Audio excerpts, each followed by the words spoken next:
Thanks, Sherry. We don't have a really big group, so if anybody wants to just jump in and ask any questions, I think we could probably handle that if that's okay with you, Sherry. Great.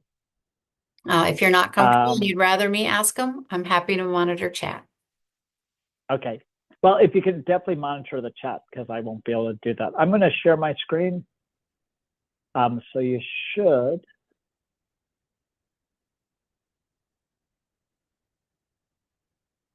Now see it. I was hoping to be able to. Here, this should be able to do it now.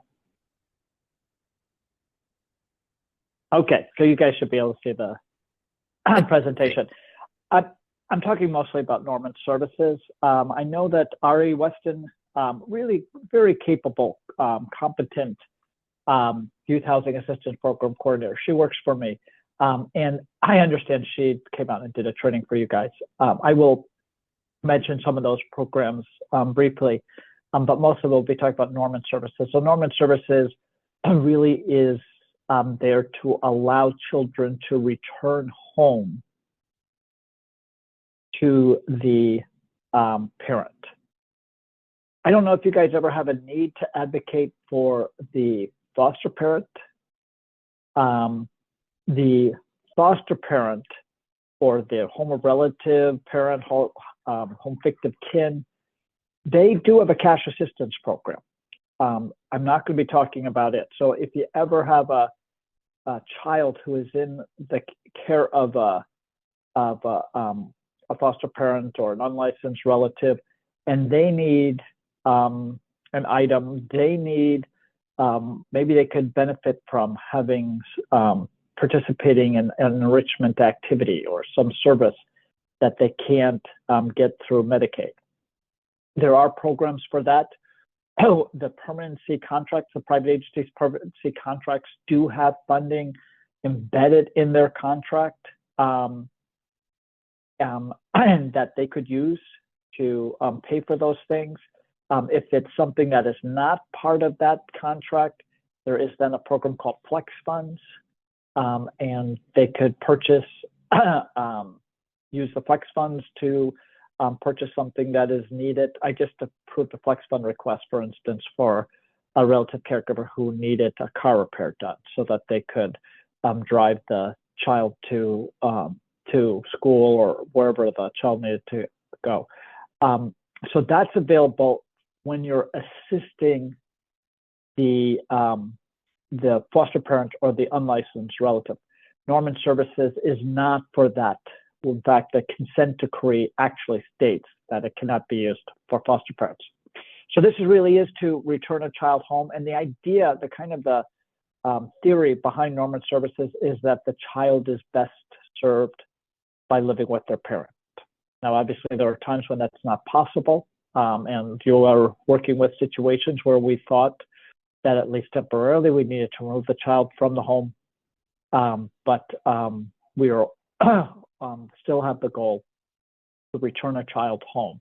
And when we have that goal and the parent needs something to be able to have the child returned home, then you should be considering Norman. Norman issues there's 4 Norman issues that were created. This was in the consent decree. There was inadequate food, inadequate shelter, inadequate clothing, and environmental neglect. If you ever feel that there is a hard good that is needed or so that the child can be returned home, that should fit Norman. If it's not inadequate food, inadequate shelter, and inadequate clothing, then it's most likely environmental neglect. So if the child needs a bed, that's environmental neglect. If the car needs to be repaired so that the mom can work and so that she can afford the housing she's in, that could be environmental neglect. So if it doesn't seem to fit inadequate food, inadequate shelter, inadequate clothing, but it's still, and there's a hard good that is needed, and we'll talk about what those hard goods are, then it would be an environmental neglect. Please make sure, I'm going to try to think of, while I'm doing this presentation, think of ways that you can kind of assist the process. If a caseworker uses an excuse that the family's not Norman certified, make sure that they then just request to have the family certified. There is nothing magical about being Norman certified. It is, I mean, you guys are familiar, probably more familiar than I am with what that means. We're just, there was a class that was created, and we're just putting them in the class. And we have to do that before we provide the assistance. But any one of our families who is having trouble getting their children returned home due to poverty should then be put in the class. So we could put them in the class at any time. To do that, we do have to certify them. And, I mean, you guys usually when I do a training, I kind of explain to the caseworkers who might not be as knowledgeable as you are with what it means to be a class member. I used to use the movie a lot, Erin Brockovich, because she ran around Florida certifying or getting people to be part of that lawsuit. Unfortunately, our caseworkers are too young now to know who I'm talking about when I talk about Erin Brockovich. But those that do still remember it, I tell them that all they're doing is signing up to be part of the lawsuit.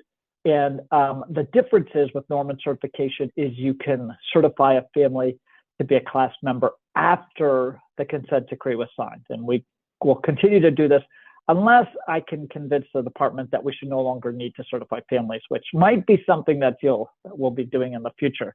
But until that time, we're just certifying whoever comes to us.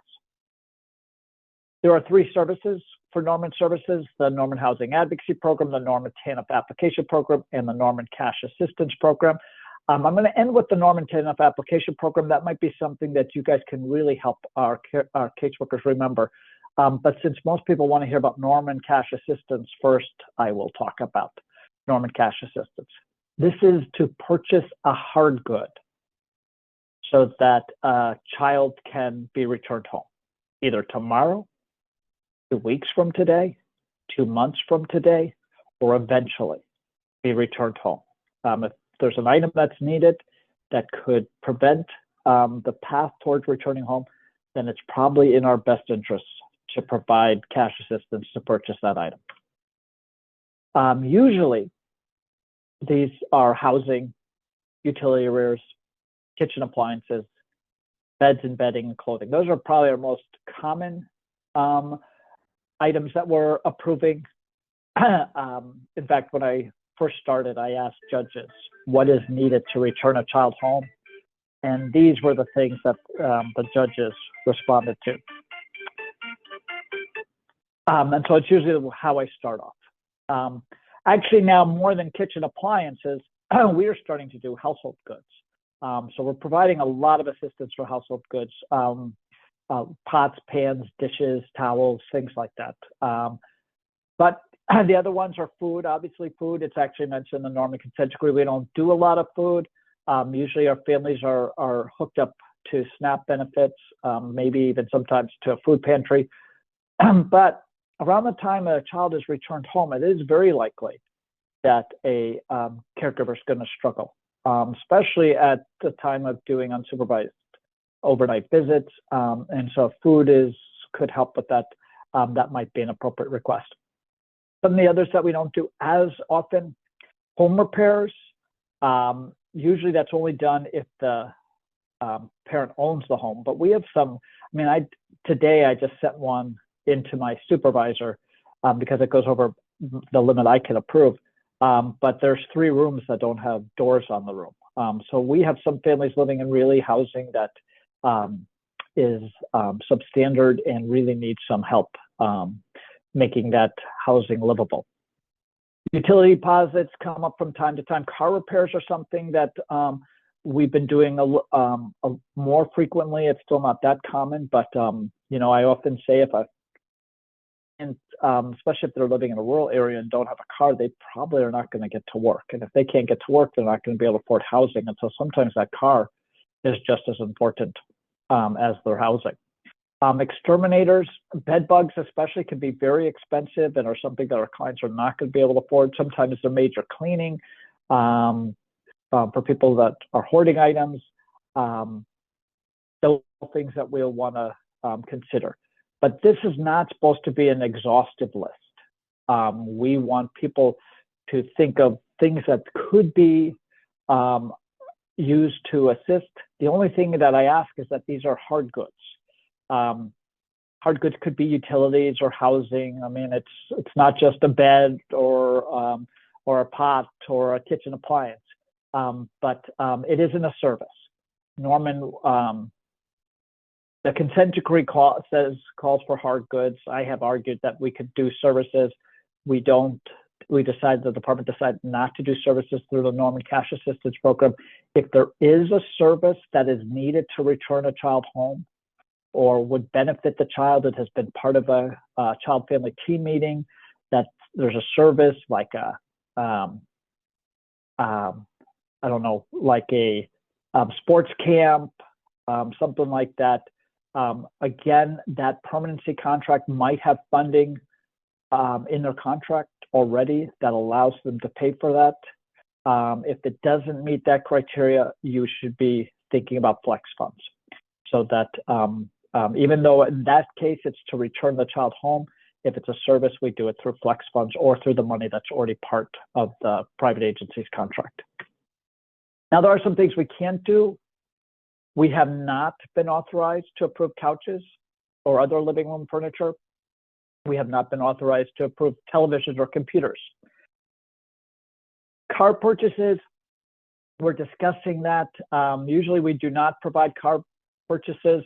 Sometimes we get somebody who has a car and they have a $7,000 car repair bill.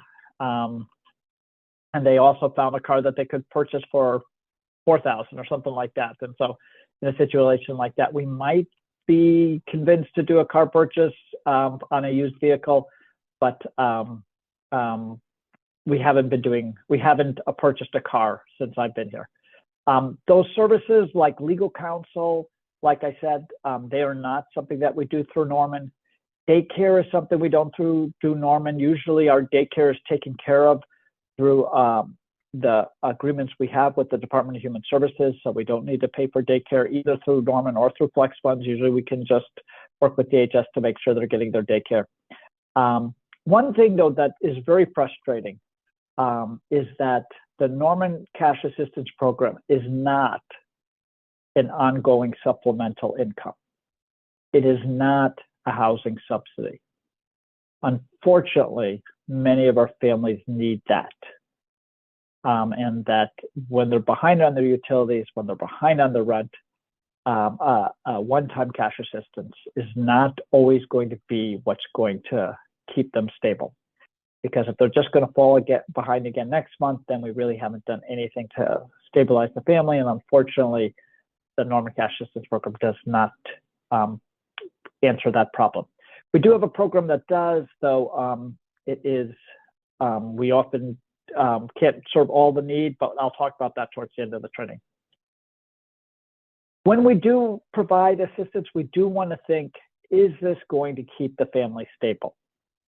When you have a request for a family who lost their job and fell 3 months behind on rent, we just had one of these.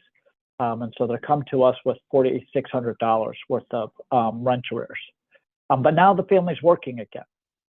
And so they should be able to pay in the future. That is one that we think has a pretty good chance of stabilizing the family. However, if you have a family who lost their job and is not currently working, the Norman Cash Assistance Program will not stabilize them. In situations like that, I am usually asking the caseworker, what can we do to put them in a situation where they will be stable? And often that means obtaining an employment that will allow them to afford their rent and or their utilities in the future. And without that, we might not be able to assist the family. In situations like that, we often let the supervisor make a decision on the first $800 that the family uses per year. And if they want to try to take a chance on the family for the first $800, they can do that if that's what they want to do. But once it gets over that amount, we start asking things like, show me a budget, do a budget with the family for how they're going to start paying their bills in the future. And if you can provide that, we'll consider approving it. But if you can't, then we're going to wait for a better plan to help this family. We don't want children to be going back to a place where they're just going to become homeless a few months after they return home. One other question is, does the family need our assistance? This is actually in the consent decree that we're assisting families who cannot afford to purchase the needed item themselves. Sometimes when a family falls behind on their utilities or the rent, we do ask them, what is the reason for that? This usually is not a hard thing for our families to show. Usually our families are so impoverished that showing that they need the assistance is one of the easiest things to do. Usually this comes up with the first month's rent. I just had a situation. Client was requesting $2,000 for a security deposit and $2,000 for first month's rent. And I said to them, boy, it looks like you can afford the rent payment yourself. Why aren't you paying first month's rent? We'll pay the security deposit. In this particular situation, the client told us that they had a moving company that was going to cost $1,500. And so by paying, if we paid first month's rent, it would allow them to pay for the moving company. And so in that situation, we did approve both the rent and the security deposit. But when they ask for first month's rent, we usually ask them, why can't they do it? One thing I do want people to think about, and this is probably the most important thing for you guys to think about when you're advocating for a child who could return home, you're advocating for a parent, what services they or what cash assistance they could use so that they would be stable, is there's no reason to wait. Sometimes you might hear that we can't do cash assistance until the family's within 2 months of returning home or something like that. That is just not true. We provide cash assistance when it's needed. Told a lot of workers that, if we have a parent who is homeless and are unstable because they are homeless, they might have trouble getting to court, going to visitation, participating in classes, participating in counseling or treatment. If they were housed, they might be able to do all of that. It might be much easier for them to do all of that. And if that's the case, I would rather house them so that they would be successful in meeting all the needs, all the things that the court or the caseworker has required of them. Now, I'm not going to say I'm going to be right all the time. Maybe I'm not. For those that I am right, it would reduce the amount of time that a child is in care. It reduces the amount of trauma. If I'm not right, then the caseworker can at least say, we tried everything. We put her in housing, or him in housing, and still he has not participated. He doesn't come to court. He doesn't go to his classes. He hasn't engaged in treatment. Your Honor, maybe it is time that we consider a different goal. And in that situation, it might be likely that the child will still spend less time in care. That's not what we want. We want to return the child home. And that is the purpose of Norman. But in a situation like that, maybe we're getting to a different permanency goal faster because we provided cash assistance. So if you ever hear somebody say, it's not time, we're not ready, I always make a recommendation. Let's do it right away. And one thing that I often tell people is, I hear people say often, the parent's just not ready for housing. I always say, I've never heard them say that about substance abuse treatment or counseling. This family's just not ready for substance abuse treatment, Your Honor. We're going to have to wait on that. And yet I think that actually it is easier for the client to be housed than to successfully participate in a treatment program. So I would always recommend this. And I think it's that we have to try to get the clients to see the program differently. This is not a reward. This program is an intervention. It's an intervention like all the other interventions we do. And what we should be thinking is, will this intervention likely be successful? So if a client cannot afford the rent next month, that intervention probably will not be successful. But if they can, and we can stabilize them, then maybe this would be a successful intervention that will get the child closer to going home. We do have limits. But those limits are our limits. They are not the client's limits. So again, as an advocate, if you hear a caseworker say, oh, they've already used all their norm and cash assistance, you should say, you know, I heard this guy, John, he could say there was no such thing as using all their cash assistance. DCFS supervisors can approve $800 per family per year. A DCF, oh, and I'll just tell you, POS, we think the same thing. They have to come to my office, a CWCA team has to come to my office because we enter these requests on a database. But the first 800, we basically say, you know what you're doing. If you think this is a good idea, we'll think this is a good idea. DCFS area administrators can approve $1,200. Our Norman liaisons can approve up to $2,000. I can approve up to $2,400, but my deputy does not have a limit. She can approve requests over $2,400. She does. I was gone the last couple of days, and I came back to 4 requests that she had approved just this week. We do almost 10 requests per week that she approves because they go over our limit, which really means that our limits are too low. We haven't raised them in a while. We definitely need to raise all these limits. That might be happening sometime soon. The other thing I'd encourage you to tell our caseworkers is use Norman first. Sometimes they try thinking flex funds, or they try to go to an exceptional payment request, or they even try to go outside of the department. Like they go to the homeless prevention program, the low-income home energy assistance program. There's now a new program that the state is trying. It's an eviction prevention program that puts mediators in some of our eviction courts.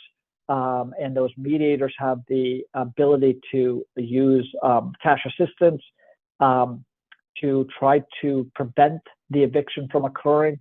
Those are wonderful programs. I always encourage our caseworkers, why don't we leave that assistance for families that do not have an open DCFS case? Because if we can let those other programs stabilize families that don't have an open DCFS case, they're less likely to call the hotline, they're less likely to come into our care, and then we can concentrate on the families that really are abusing or neglecting their children and can work with them instead. So I always tell them to use Norman first. Don't go to the other programs first. The other thing I try to encourage them is I don't think it's helpful for clients to be on a payment plan. So if they have a $3,000 bill, I don't think it's appropriate for them to pay $1,000 and put the other $2,000 on a payment plan. I always the debt that this family, the burden that it would have for an impoverished family, you know, often is almost requiring them to fail.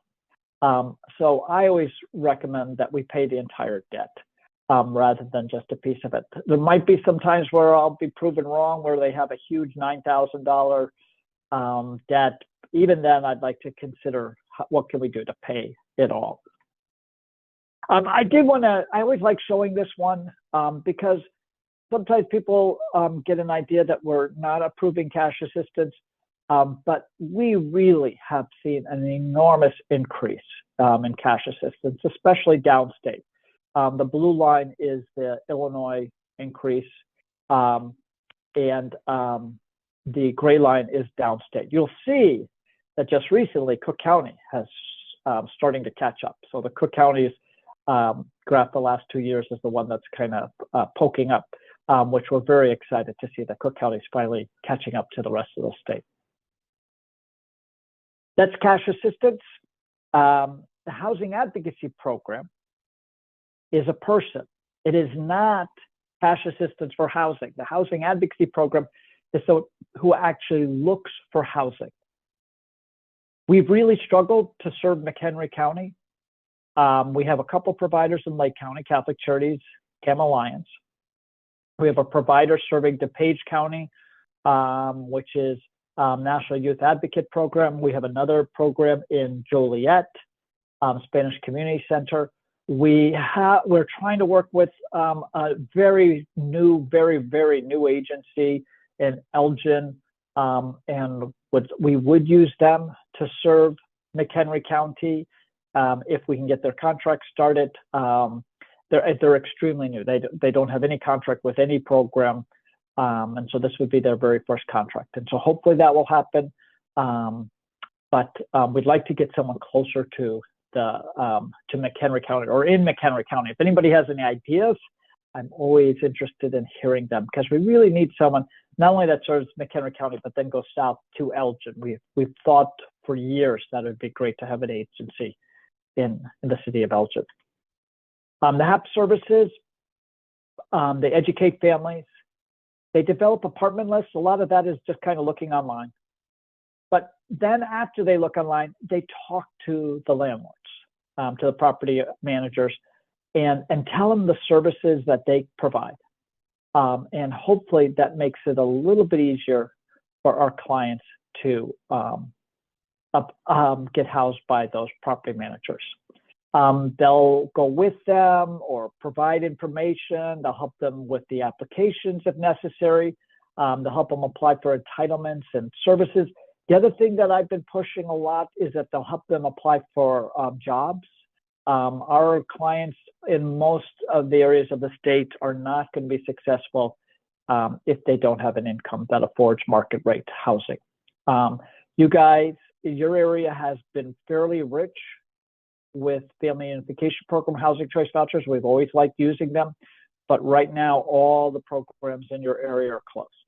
And so we can't use those housing choice vouchers. And so it really does then mean that they have to depend on their income to be able to afford housing.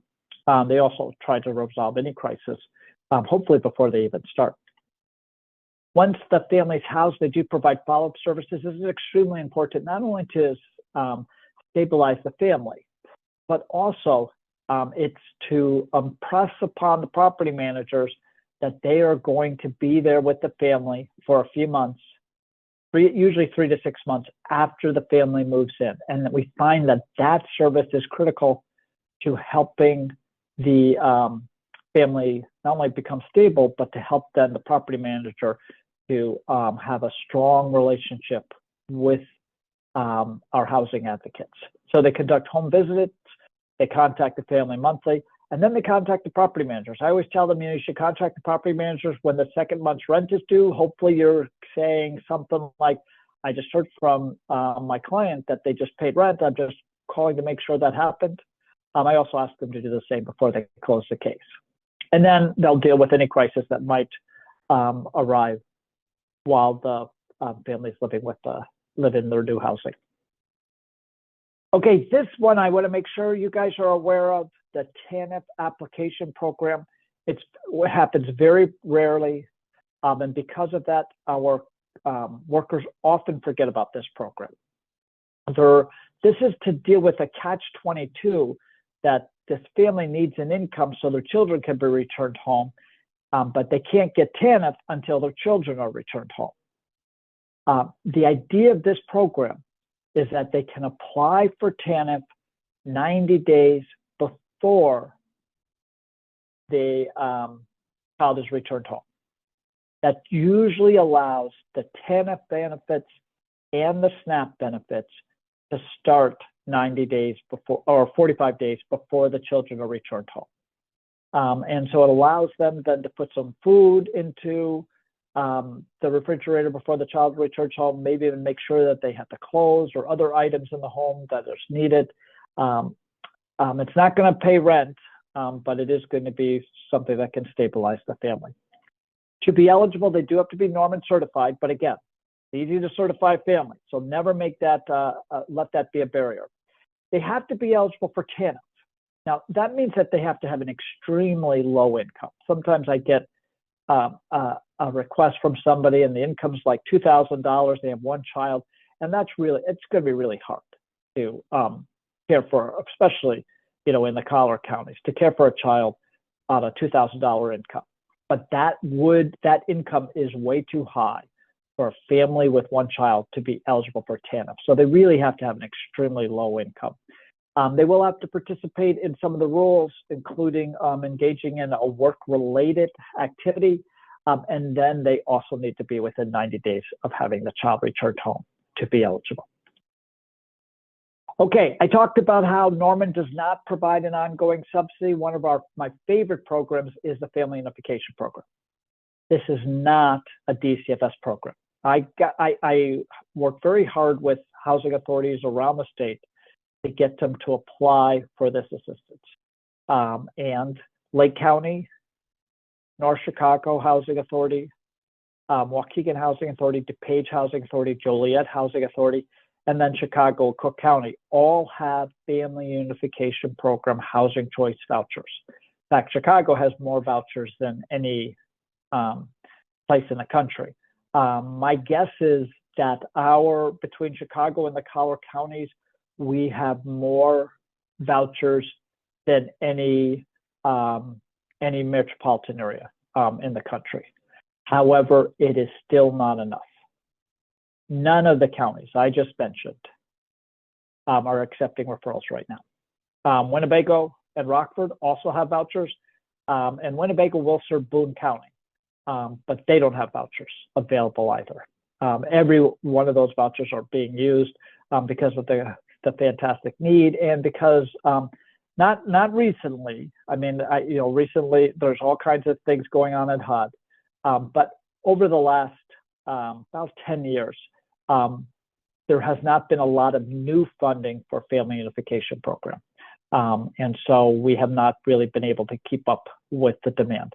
But what the program does is it provides a housing choice voucher to families that are involved with the child welfare system. We really like serving those reunification families. We will serve the intact as well, but I would rather serve reunification families. The family does need to be living in inadequate housing, and then we make a referral. This Family Unification Program does not provide a house. It provides a housing choice voucher. So the client then does need to find an apartment or a property manager that will rent to them. We will be referring them to the housing advocate so that they can get help looking for housing. The housing advocate will also help them put the application together to get all the documents that are required to have a successful application. Once they're housed, they then provide follow-up services for these clients. We provide services for a year from the date they first get their voucher, because we want to make sure these families are stable in their new housing. Our FUP liaison, Jamie Mocker, who's just absolutely fabulous. She has meetings with all the housing authorities at least quarterly to make sure that our housing advocates are effectively working with the client to meet the needs, so that they're able to get their application in, they're able to get their locate housing, and then they're successful once they find housing. So it's a very good program, but like I said, unfortunately, right now we don't have any vouchers. If you have a client who could use this program, I definitely would reach out to Jamie. dcfs.pup.liaison@illinois.gov is email that she's always responding to. So those are the services we have for our families. I know Ari came and talked about it recently, but we have very similar set of services for our youth who are aging out of care. I know you guys are often working with them. So we will help youth find housing prior to them leaving our care. That means that we will serve them until they turn 21. Now, for many of our youth, when they age out of care, we are able to get them a housing subsidy, either through the Family Unification Program or through the Fostering Youth to Independence Program. For those, we can continue to provide services until they turn 23. We provide the cash assistance until they turn 23 if they get one of those vouchers. Actually, we can now provide housing advocacy services even longer. So whenever we can, we will try to refer them for one of those vouchers so that we can continue to provide services to them. Much smaller program. We don't, with Norman, we're talking thousands of families. With youth, we're really talking hundreds. But the cash assistance pays for the same kind of items: rent, utilities, beds, dresser, dinette set. They will provide household items, some of the rears if they start falling behind. And there is, if they have a closed case, If their case closes prior to 21, we can also provide a subsidy, but more likely we're going to do the subsidy through one of the family unification program or through the foster youth to independence program. SUP serves families, but it can also serve youth that are aging out of care. The Fostering Youth to Independence program only serves youth aging out of care. And the great thing about the Fostering Youth to Independence program is that a housing authority does not need to wait for funding to be made available. They can apply for new funding at any time. We have not done this with the McHenry County Housing Authority. It's something that we could talk to them about. If there's a youth in McHenry County that could benefit from this subsidy, we can work with them to put an application together so that they can send it to HUD. They can apply for as few as one voucher. So we could be working with them. We did the same with the DuPage Housing Authority, and they were awarded vouchers, and so they can accept referrals. We haven't done it with Lake County because until recently, we always had family unification program vouchers that could be used for our youth. At some point, we're going to be working with, hopefully we'll be working with the Lake County to see if we can get them to apply for these FYI vouchers as well. Okay, let me just end though, and I'm going back to Norman especially, is, we really hope that you can advocate for the children that you're working with. Be creative, encourage your workers to be creative. Remember that we always are trying to do this to resolve the problem. We really encourage our workers, especially our permanency workers, to think about housing first. That if we can stabilize them in housing, that it is more likely that all the other good things will fall into place. And then finally, we should never think of Norman as a reward. We should never wonder, does a family deserve to get Norman cash assistance? We always encourage them to think of it as an intervention because every child deserves a home. I've given you our email, our group email for the DCFS Norman liaisons. It's always easy to send information requests to that. The Norman liaison that serves the Collar counties is Karen Roberts Dixon. And so if you have a question, you can reach out to her, especially if it's about a specific case. If you've heard that the caseworker has made a request and you want to know what's happening with it, you can reach out to Karen. But if you have any questions about the policy, Norman services, you might want to give me a call or email me. And I'm john.j.egan@illinois.gov. I have no concerns with you guys having this PowerPoint presentation. If you'd like it, so I can send it to you. That'd be great. I'll make sure we all get it. So, is the parent able to contact for Norman services to see what they are eligible for themselves, or always going through their caseworker? We'd sometimes get a contact from a parent, okay, and they're welcome to do that. I do think it is probably they'll probably find it most successful if they reach out to their caseworker. If the caseworker has any questions, they probably want to talk to us. We will provide basic information to the client. Whenever I hear from a client, I reach out to the caseworker and I say, this client called me. This is the question they asked, and then I give them kind of an email, a fairly long email that provides lots of information on Norman services, and I try to tell them, we really want you to consider helping this family in any way we can. There's going to be some limitations, but we really want to try to assist this family. But I think it's something that the two of them, the parent and the worker, can best kind of think about what's needed. And how does that parent, what's the first step to get Norman certified? Is there just, hi, I need to be on the list, or what's? Boy, I wouldn't even mention, I don't even mention to parents about Norman certification because I think it would just kind of suggest that there's a barrier that there really isn't. they should just go to their caseworker and say, I need Norman cash assistance, or I need a housing advocate, or I need cash assistance. The caseworker should then be able to, and if they can't, and I will tell you guys, when I deal with the intact workers, they will do, many of them do a cash assistance request every week. But I think a lot of them, maybe most of them, do a monthly. The permanency workers do not. They'll do it maybe once or twice a year. And so a lot of times this does become somewhat new to them. That's why it's great to reach out to people like you to kind of just remind them. And perhaps the best thing for them to do is just to reach out to us. There is on our DNet, there is a Norman Services website. We encourage them always to consider that. I am going to be training permanency supervisors. Again, I try to do it as much as I can, but I'll be doing that next month so that they can get it. And it's basically, I mean, this morning I went through the presentation I'm doing for the permanency workers. In about 5 minutes, I made it for you guys. It's basically the exact same training that I'll be doing for them. Okay.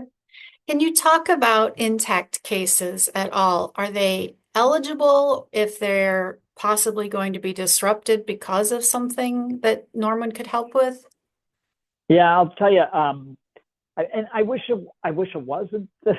I wish it wasn't this breakdown, but probably 80% of our requests are what we call prevention, to prevent a child from coming into care rather than reunification. I wish we did more reunification than we're doing, but for Norman, we really don't think, is this child going to come into care if I don't provide this assistance? What I think of is will this help the family? And if I think it will help the family, then I don't go to that neck, then I'm going to approve the request. If a family needs a refrigerator or a stove, they need clothes, they need housing, they need utilities. We don't think, well, really, is that child going to come into care if I don't do this? We want to provide that assistance. And you saw that graph of how Norman is just shooting up. When I got here, we really were very hard on some of these intact programs, and the entire budget, housing advocacy, cash assistance, combined was like $1 million, and they weren't even using all of it. We now are spending, 12, 13, $14 million on the program. I think our workers really want to use this program to assist the families and not worry about, will this child come into care if I don't provide this assistance. And like I said, most of our requests we get are from intact teams. And I think they're just much more familiar with it. They have more families that meet the need than the permanency teams. But hopefully I do want to get more permanency requests. I know that I have run into cases specifically where we're like, oh, well, we need X, Y, Z, but they've already used up their Norman funds. What I'm hearing is maybe that 800 is used. What is it difficult for them to engage in something above 800? What's the process for the caseworkers? I will say, so when a request comes in for under 800, we will look at, are you the caseworker? Did you sign the request? Is the child part of this family? I mean, those are some basic things I will do for every request. When it goes over 800, we will start asking things like, can the family afford this moving forward? And we'll ask them to put a budget together. When it goes over 2,400, we'll actually take a deeper dive into the case because I want to show my supervisor, here's what we have done so that the child can return home. Here's what we have done so that the intact case can close, so that I can kind of give her some idea that, they're not going to keep coming back again and again and again asking for cash assistance because the case is going to be closed soon. So there are some extra steps depending on the amount that you're doing, but the decision is still the same. I always tell people that a $5,000 request and a $50 request basically look the same to me. My question is, did they fall behind? And if they are, what is needed so that they'll be successful in the future? So we don't look at the requests differently. Karen Roberts Dixon doesn't look at the request differently once they go over that $800. So I would just tell them that my guess is they heard the limits and thought it was the family's limits rather than the supervisors or my limit. The other thing, though, is I think we've, us social service providers live in a world where there are limits. And we've changed that with Norman. I will say that the original Norman consent decree said $800. I always told the department, and the program was created before I got here, but so I guess I was a little bit arrogant to come in and say, but that's a floor, that's not a ceiling. It says that we have to do up to $800. It doesn't say we can't go over it, and so I just think that people were used to limits, including the people that created Norman were used to limits, but we really have gotten off that, and sometimes our caseworkers kind of haven't caught up with that mindset. Very heartwarming to hear. I think that many of us as CASAs probably are like, yeah, we get that. Yeah, I do want to say, and the caseworkers say this to me. They'll say, "Boy, you were so nice when you did that training, but now that I got a Norman cash assistance request in front of you," and I will say, and especially in an area like McHenry County, that a lot of our families, if we provided assistance to them, will not be successful because they cannot pay next month's rent. And so the caseworkers get very frustrated with me after I do these trainings, because then they send me a request for $3,000. And I say, well, how's the family going to pay the rent next month? And they say, well, why are you asking that? This family really needs this assistance or they're going to become homeless. And I say, well, it sounds like they're going to be becoming homeless regardless. So that's when they start thinking, and you guys might too, say, boy, I thought this guy, John Egan, was going to be really nice, and now he's not approving this request. So that might happen. And it's the challenge of this intervention. When we have family unification program vouchers available, it becomes a lot easier. I don't know if people remember, it wasn't too long ago, a few years ago, we had those child care monthly payments that our families started receiving. And so many of our families went in one day from not it was the child tax monthly subsidy that we did about 3 years ago. And so many of our families went from not being able to afford housing in one day to being able to afford housing, and it made all the difference in the world. We were providing cash assistance like crazy because all these families could all of a sudden, they were getting about $500 per child per month, and they could afford housing, and it was really easy to house them. So those types of supplemental income programs can really be successful. This program does not provide that.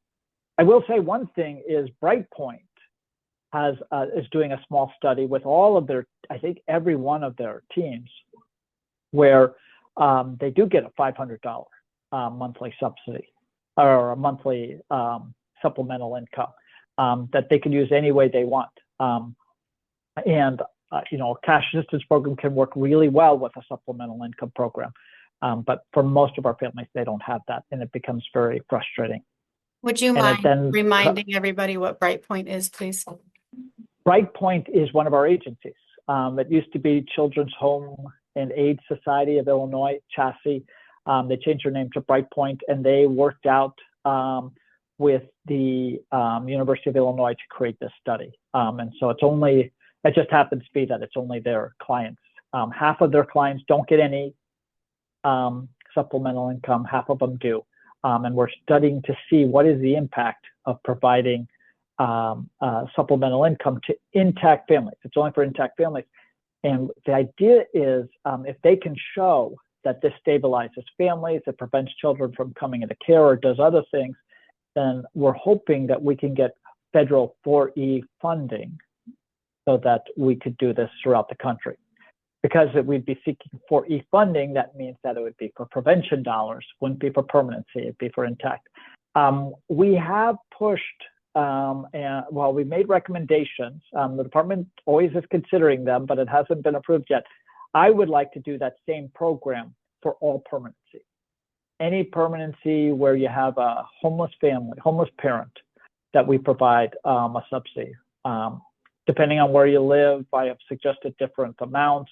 So a place like McHenry, Lake, DuPage County would have a higher subsidy than maybe, very southern part of the state.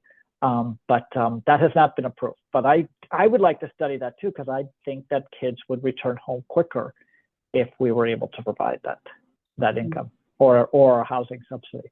That's very exciting. Yes. Could you comment on Norman Fund's availabilities for kids who are aging out and independence? That would be the Youth Cash Assistance Program. So if anybody, when everybody says, I need Norman for my youth who's aging out of care, I always say, okay, you mean Youth Cash Assistance Program? I think because it's my program, it often gets confused as a Norman program.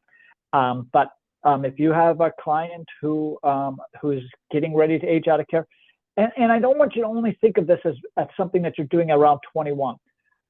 We think that for some of our, and I'm not sure I'm right about this. In my mind, sometimes I wonder what's most important. But we do want to give youth the opportunity to live in their own housing prior to turning 21 if they want that.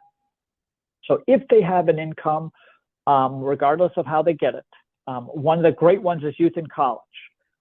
If they get a youth in college, if they're in the youth in college program, they're going to get $1,577 a month. The whole idea is that they then don't have to worry about working. All they have to worry about is getting a C average and going to school full time. But they're going to need help with a security deposit. They're going to need a dresser. They're going to need a bed. They're going to need pots and pans. And so even if they're 19 and a half and they are in that program, but want to live independently, then we would like to give them the opportunity to try living independently prior to them turning 21. We often call this a safe place to fail, so that if something bad happens, the department's still around to work with them. I will say sometimes the best place for them to stay is with their foster parent, with their home or relative. I would say that housing is an extremely important part of a youth's development as they get older and being able to successfully do that. But the only thing I would see as perhaps more important is having a responsible adult in their life. And I don't want to take them away from that responsible adult if that's a better place for them to be right now. So I don't want to suggest that every youth is going to go through that process. But then remember, in most of the areas of the state, we either have or we have an opportunity to help youth with a voucher so that they can afford the housing when they are aging out of care. And that's that fostering youth to independence. Now, they have to have their case closed when they move into new housing. So we usually do this close to their 21st birthday. We can do it earlier. There's nothing that says that a youth has to have their case remain open on their 21st birthday. In fact, I would think the best thing to do is to refer this youth before they turn 20 years and 6 months. If that means that they find and move into housing a couple months before they turn 21, I think that would be best, because then they'll be in stable housing and our housing advocates will continue to work with them until they turn 23. If you do it a little bit later, we can work with them. They could have their case closed on their 21st birthday. We will continue to work with them to help them look for housing through this program. If they find housing like 2 months later, we'll continue to work with them. They'll get the housing subsidy. We'll work with them until they turn 23. The problem is that when that youth turns 21, they often become very unstable. And the likelihood of success really drops quickly if they're housed after their 21st birthday through the Fostering Youth Independence Program. Again, if you guys have a youth, in Lake or McHenry County, well, especially McHenry County, we'd probably be looking at trying to help them move to DuPage County or to Boone or Winnebago County. They might also be able to move to a northwest suburb in Cook County, but we don't have right now vouchers in McHenry County. Though, like I said, I wouldn't mind reaching out to the McHenry County Housing Authority to try to get them to apply for that funding. Thank you. Thank you. Thank you. All right. Well, I've had no more questions come in. So, John, thank you so much for your time. This was incredibly informative. I appreciate you. And I hope all of the CASAs got exactly what they needed from it too. Okay. Well, thank you. And reach out to me if you have any questions. Take care.